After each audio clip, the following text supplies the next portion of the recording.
Di sini bobot untuk mata kuliah audit sektor publik itu 3 SKS, di mana pencapaian yang akan dicapai selama 1 semester, yaitu di sini mahasiswa mampu memahami konsep dasar dari audit sektor publik. Selain itu juga di sini diharapkan mahasiswa mampu memahami tentang regulasi, kerangka, konseptual dan standar audit sektor publik.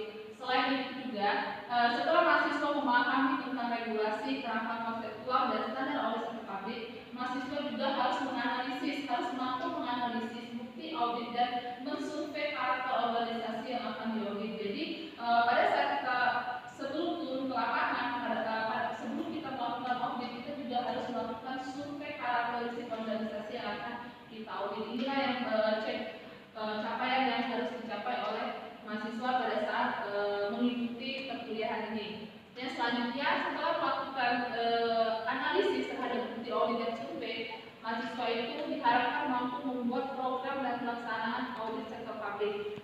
Yang selanjutnya, mahasiswa mampu mengkomunikasikan temuan dan menyusun laporan hasil pemeriksaan. Nah, di sini komunikasi temuan dan penyusunan laporan hasil pemeriksaan ini merupakan tugas akhir dari proses pemeriksaan audit. Nah, yang selanjutnya itu mampu melakukan audit investigasi. Itu ya, ini capaian yang akan kita capai selama 1 semester untuk mata kuliah audit sektor publik. Nah, di sini ada deskripsi dari mata kuliah audit sektor publik. Di sini mata kuliah ini dirancang untuk meningkatkan pengetahuan mahasiswa dalam memecahkan permasalahan di bidang audit atau pemeriksaan khususnya dalam sektor publik. Dengan beberapa pemahaman tentang audit sektor publik, mahasiswa diharapkan mampu mengantisipasi dan menyelesaikan permasalahan di bidang audit sektor publik dengan menggunakan alat bantu yang bisa dan tersedia dalam ilmu audit sektor publik. Ini ya deskripsi untuk mata kuliah ini. Sedangkan kajian atau bahan yang akan kita gunakan atau yang kita bahas dalam 1 semester yaitu audit dan pertanggungjawaban pemerintah serta auditor. Yang kedua, regulasi audit sektor publik. Yang ketiga, kerangka konseptual audit sektor publik. Yang keempat, standar audit sektor publik. Yang kelima, bukti dan pendukung audit sektor publik. Yang keenam, metodologi audit sektor publik.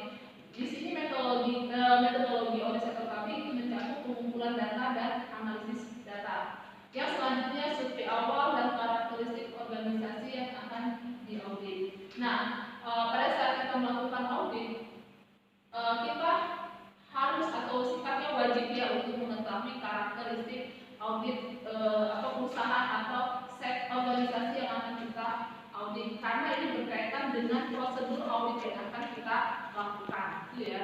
Selanjutnya, pembuatan program dan penerbitan surat tugas audit sektor publik. Selanjutnya, ini pemeriksaan audit sektor publik, pembuatan daftar temuan. Selanjutnya, komunikasi temuan dan menyusun draft laporan hasil pemeriksaan. Yang selanjutnya, penerbitan dan tindak lanjut laporan hasil pemeriksaan. Jadi dari langkah yang pertama ini, setelah kita memahami bagaimana audit itu regulasinya seperti apa, kerangka konseptualnya seperti apa, dan juga standar yang harus kita ketahui tentang sektor publik, barulah kita bisa melakukan pemeriksaan atau audit di organisasi sektor publik yang nanti hasilnya kita menerbitkan laporan hasil pemeriksaan yang berisi opini, apakah laporan yang kita hasilkan itu dia wajar atau tidak wajar. Bahkan kita juga bisa mengeluarkan opini, yaitu atau tidak mengeluarkan opini, atau istilahnya disclaimer ya, tidak mengeluarkan opini. Nah, di sini setelah kita mengeluarkan opini atau penerbitan laporan, pihak dari sektor publik juga bisa melakukan tindak lanjut dari hasil pemeriksaan.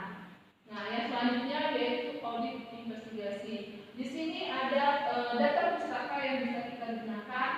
Di sini ada dari Indra Bastian yaitu audit sektor publik, pemeriksaan dan pertanggungjawaban pemerintah. Di sini ada Alvin dan Aaron berkaitan dengan auditing. Di sini ada standar profesi akuntan publik dan standar pemeriksaan keuangan. Ini yang sebagai acuan utama kita. Selanjutnya ini ada beberapa untuk pendukung, silakan nanti bisa dilihat dari buku-buku yang ada di perpustakaan ataupun juga dari jurnal-jurnal penelitian yang dilakukan oleh dosen-dosen atau rekan-rekan mahasiswa kayak gitu itu ya. Nah ini tuh. Nah di sini ada tentang kemampuan yang diharapkan, kajian dan metode pembelajaran serta waktunya. Nah untuk pertemuan pertama ini kita biasanya untuk pertemuan pertama itu berkaitan dengan pertanggungjawaban pemerintah dan auditor dalam organisasi sektor publik, yaitu biasanya ada ceramah, diskusi dan tanya jawab yang perkuliahan ini selama 150 menit itu. Ini ya. Nah ini juga untuk pertemuan kedua regulasi juga kayak gitu, pemaparan, diskusi dan tanya jawab. Ini untuk itunya ya, bagaimana alur dari setiap pertemuan dari mata kuliah organisasi publik ini. Nah selanjutnya untuk pertemuan ke-8 itu ada ujian tengah semester. Tetapi dari pertemuan pertama sampai pertemuan ke-7 nanti kita ada tugas, ada juga kuis. Baru nanti ada pertemuan ke-8 baru kita ujian tengah semester. Nah untuk pertemuan ke-9 ini ada metode pengajaran, yaitu metode pemaparan dan smart group discussion. Itu ya. Begitu juga untuk pertemuan ke-11, 12 dan 13 juga berkaitan dengan metode pemaparan dan smart group discussion. Untuk pertemuan ke-16 itu pertemuan terakhir kita mengadakan ujian tengah semester. Nah, ujian akhir ya, Mas. Nah, ini kegiatan pembelajaran perkuliahan itu dilaksanakan selama 16 pekan yang terdiri dari 14 pekan perkuliahan, 1 pekan ujian tengah semester dan 1 pekan ujian akhir semester. Ini ya. Biasanya untuk mata kuliah organisasi publik ini pada dasarnya menggunakan pendekatan pembelajaran berpusat pada mahasiswa atau PBM, yakni pola pembelajaran pusat melibatkan mahasiswa itu secara aktif. Nah di sini kenapa dipusatkan kepada mahasiswa, ini berkaitan dengan program yang sedang berlangsung, yaitu Kampus Merdeka Belajar, di mana program tersebut lebih memfokuskan mahasiswanya itu lebih mandiri, lebih aktif lagi dalam melakukan perkuliahan. Ya, di sini ada metode pembelajaran, ada group discussion, discovery learning, ada beberapa macam ya. Nah, itu berkaitan dengan kegiatan pembelajaran. Sedangkan yang selanjutnya yaitu penugasan.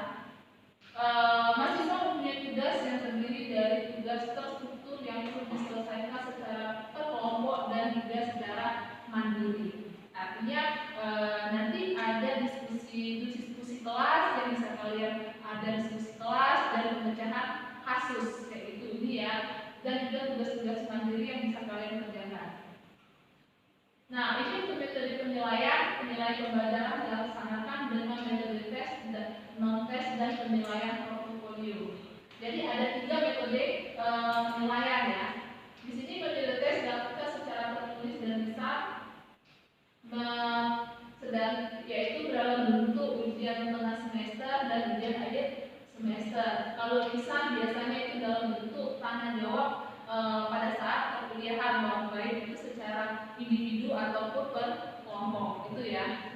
Sedangkan metode non-tes itu dilaksanakan melalui pengamatan kinerja sikap mahasiswa di dalam dan di luar kelas kayak gitu. Nih.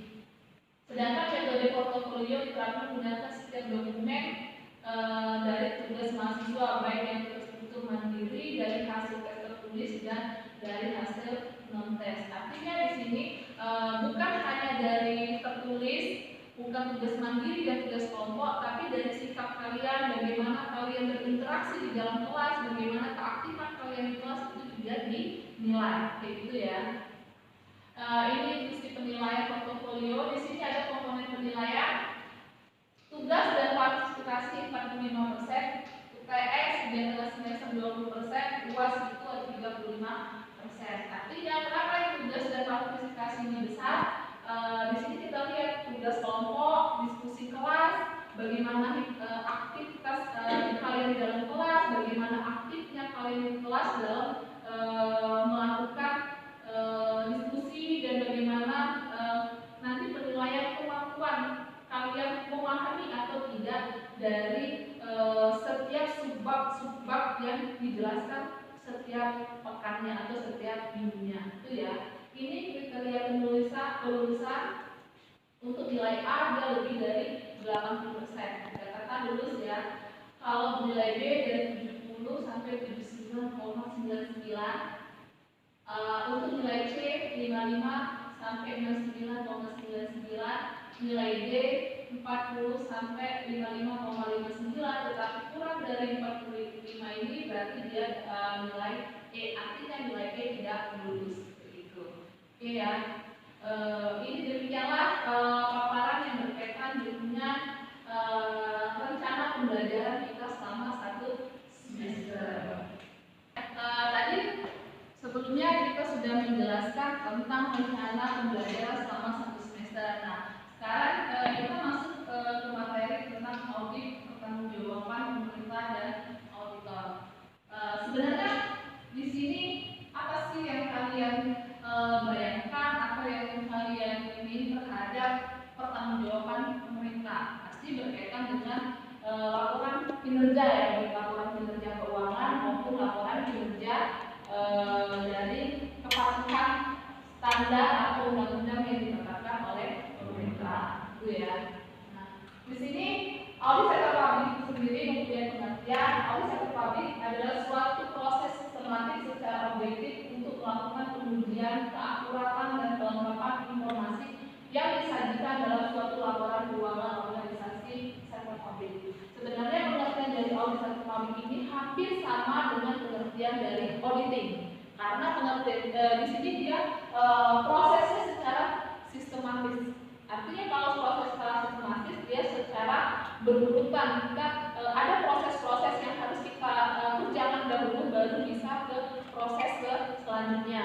Nah, di sini dia untuk menguji keakuratan dan kelengkapan informasi yang berkaitan dengan laporan keuangan sektor publik, gitu ya.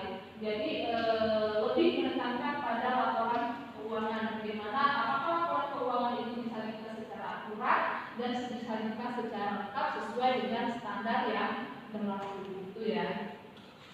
Nah, di sini ada cakupan audit sektor publik. Ada 19 cakupan dari audit sektor publik. Yang pertama dia audit umum dan audit keuangan, yang kedua audit operasional, audit manajemen, audit atas program dan audit kinerja. Di sini bisa kalian lihat ada 19 cakupan yang dalam audit sektor publik. Sampai di sini silakan kalau misalnya ada yang ingin bertanya. Ya, silakan perkenalkan namanya.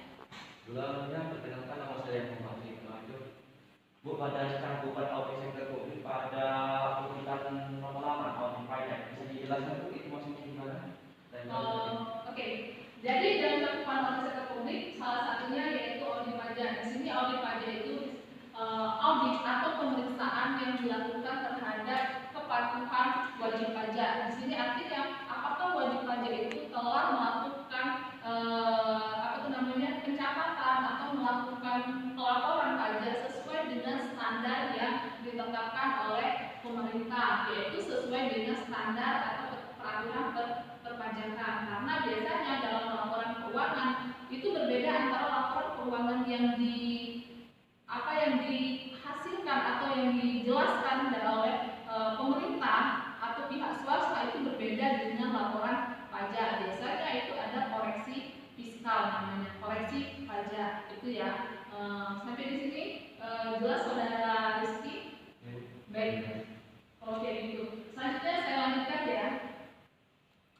Nah, di sini objek audit sektor publik. Di sini objek dari audit sektor publik meliputi keseluruhan organisasi di sektor publik dan atau kegiatan yang dikelola oleh organisasi sektor publik tersebut dalam rangka audit sektor publik. Objek dari audit sektor publik yaitu berupa kementerian, Pemda atau pemerintah daerah, BUMN atau juga BUMD juga bisa masuk di sini, badan layanan umum dan lain-lainnya. Di sini lain-lainnya contohnya seperti apa?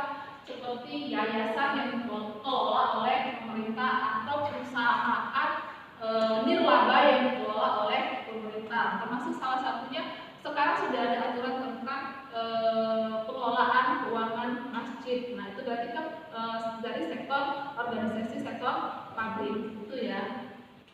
Oke, nah ini membedakan audit sektor publik dan audit sektor bisnis kayak gitu. Karena audit sektor pemerintahan, publik ini biasanya kita berkaitan dengan pemerintah ya. Sedangkan dalam sektor bisnis ini biasanya perusahaan-perusahaan di luar pemerintah, contohnya seperti perusahaan-perusahaan yang listing di bursa efek kayak gitu kan, atau juga perusahaan-perusahaan kayak CV atau firma kayak gitu juga. Nah di sini objeknya organisasi pemerintah yang bersifat nirlaba seperti sektor pemerintahan daerah, BUMN, BUMD, instansi lain yang terkait dengan pengelolaan aset dan kekayaan negara, atau di sini perusahaan milik pemerintah. Itu ya. Sedangkan kalau sektor swasta dia perusahaan milik swasta yang bersifat mencari laba. Jadi kalau dari objek dilihat organisasi sektor publik dia nirlaba, dia mencari laba. Beda dengan audit sektor swasta. Sedangkan untuk jenis audit itu sama. Mereka melakukan audit keuangan, audit kinerja, dan audit investigasi. Jadi antara sektor pemerintah, sektor publik, dan sektor swasta itu sama jenis audit yang dilakukan, itu ya. Oke, selanjutnya saya lanjutkan di sini tipe audit sektor publik. Di sini tipe audit sektor publik meliputi audit kepatuhan, audit laporan keuangan program audit, audit kinerja sektor publik yang terdiri dari audit ekonomi dan efisiensi dan audit program. Sedangkan yang tipe yang terakhir yaitu audit investigasi. Nah, biasanya audit investigasi ini berkaitan dengan audit hampir sama kayak audit khusus kayak gitu ya. Nah, ini lingkup audit sektor publik. Kalau menurut Coleman et al. Tahun 1986, audit sektor publik dapat diartikan dari berbagai disiplin ilmu yang umumnya berbeda satu dengan yang lainnya. Perbedaan sudut pandang politik, administrasi publik, sosiologi, hukum, dan ekonomi sering mengakibatkan tumpang tindih batasan dalam melakukan audit. Ini ya, lingkup audit ini. Di sini perkembangan yang ada saat ini mulai lebih ke arah pendekatan yang disiplin seperti gender, politik, ekonomi, kepemilikan, akuntabilitas, dan hak asasi. Itu ya, ini lingkup audit sektor publik. Nah, ini untuk pendekatan audit sektor publik yang ada 3 pendekatan, yaitu pendekatan transaksi, yang kedua audit neraca, audit sistem. Ini yang pendekatan dari audit sektor publik. Sedangkan tujuan audit sektor publik sendiri itu secara individual sudah ditetapkan dengan jelas, ada undang-undang atau kesepakatan yang sudah dibuat oleh pemerintah merupakan bagian organisasi sektor publik. Biasanya ini biasanya apa sih bagian organisasi pemerintah ada lembaga tersendiri yang mengaturnya kayak gitu, itu ya.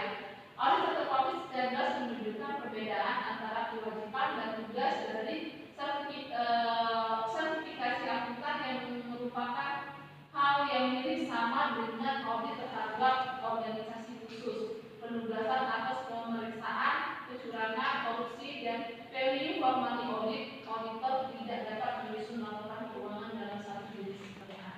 Jadi ini campuran ini dilihat ya dalam ujian audit sektor publik. Nah ini, di sini peran auditor dalam audit sektor publik menurut peraturan PPK RI nomor 1 tahun 2007 tentang standar pemeriksaan keuangan negara, yang dimaksud dengan pemeriksaan adalah orang yang melaksanakan tugas pemeriksaan pengelolaan dan tanggung jawab keuangan negara untuk dan atas nama badan pemeriksaan keuangan. Jadi pemeriksa itu merupakan orang yang melaksanakan tugas pemeriksaan pengelolaan keuangan negara atas nama badan pemeriksa keuangan. Selain itu juga ada aparat pengawas internal pemerintah atau unit organisasi di lingkungan pemerintah pusat,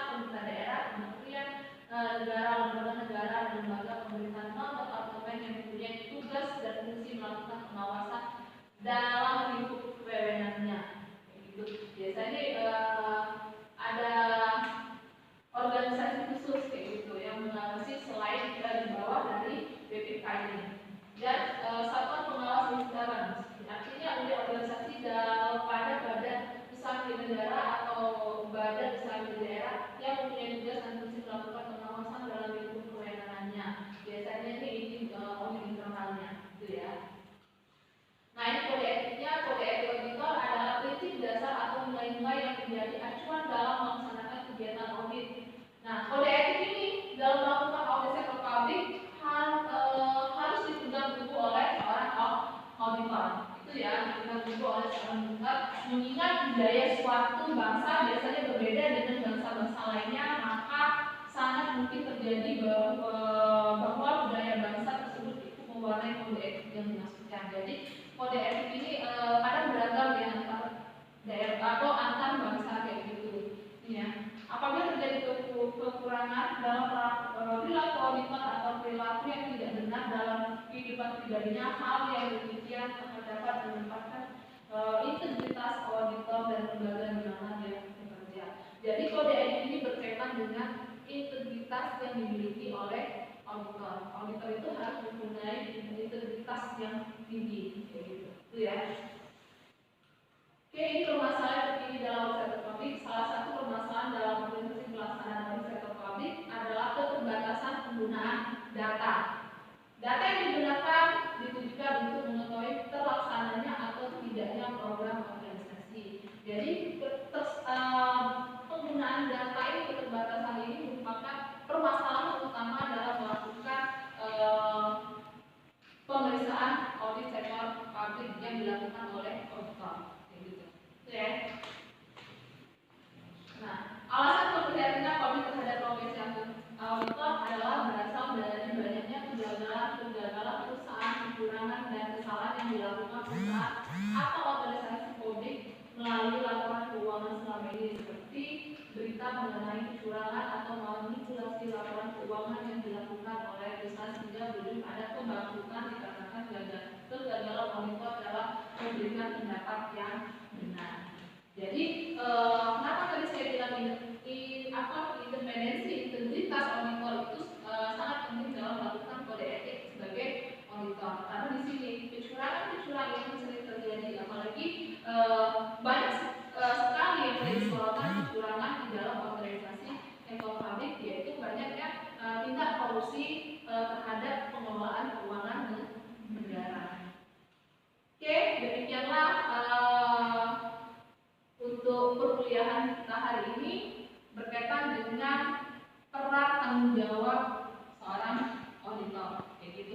Baik, untuk perkuliahan hari ini untuk segmen di sini. Assalamualaikum warahmatullahi wabarakatuh.